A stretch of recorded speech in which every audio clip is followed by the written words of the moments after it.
Ito ang bagong Yamaha X-Max 250 na motorsiklo, mas pinapugi at mas ginawang maangas. Tatalakayin natin ang mga bagong specs ng 2023 X-Max 250 sa video na ito. Ang Yamaha X-Max ay isang uri ng motorsiklo na inilunsad ng Yamaha sa merkado noong 2006. Ito ay unang inilunsad sa Europa bago pa man dumating sa iba pang mga bansa tulad ng Asia at North America. Ang X-Max ay kilala sa kanyang mga kakayahan sa pagmaneho sa syudad dahil sa kanyang mga compact at maaasahang disenyo. Sa nakalipas na mga taon, ang Yamaha ay nagpapakilala ng mga bagong modelo ng X-Max na may mas advanced na teknolohiya at mga feature na nagpapahusay palalo sa kanyang performance at seguridad.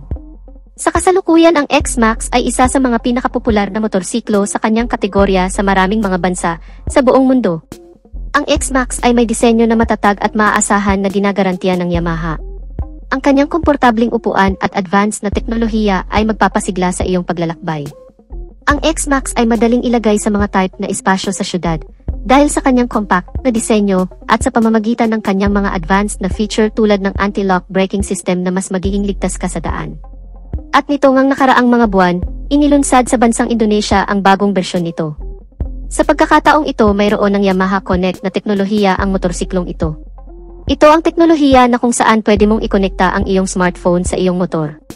Sa ganung paraan, maaari munang mamonitor ang mga impormasyon kagaya na lamang ng RPM, battery health, motorcycle errors. Meron din itong GPS na kung saan pinapakita sa offline ang mapa ng kinaroroonan ng motor, kung sakali man na nakawin ito, pati na din ang parking history, mga maintenance schedule at marami pang iba.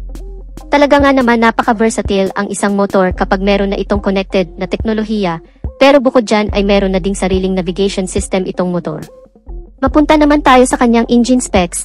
Ang 2023 X-Max ay may 250cc na displacement, naka-blue core na teknolohiya. Ibig sabihin, mas ginawang efficient na ang liquid cooling system nito.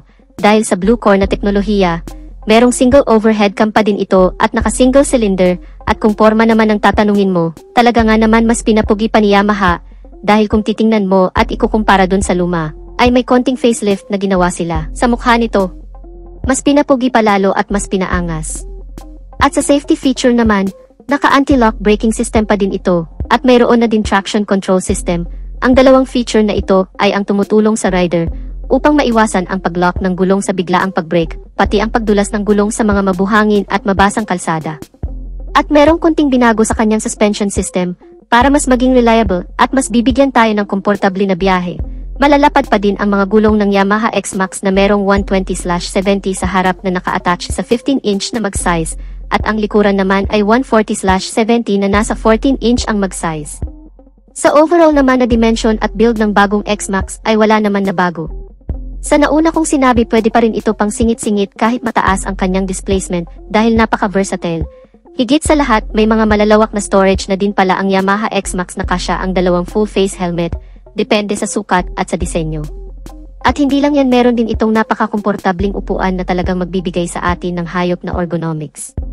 Sa pangkalahatan, ang X-Max ay isang napakahusay na motorsiklo para sa mga taong naghahanap ng isang compact at maaasahang pagpipilian para sa paglalakbay sa syudad. Heto nga pala sa screen ang isa pang video patungkol naman sa isang napakaganda din na motorsiklo. Kung hindi mo pa ito napanood, hito't pakiclick mo lang para panoorin. Maraming salamat!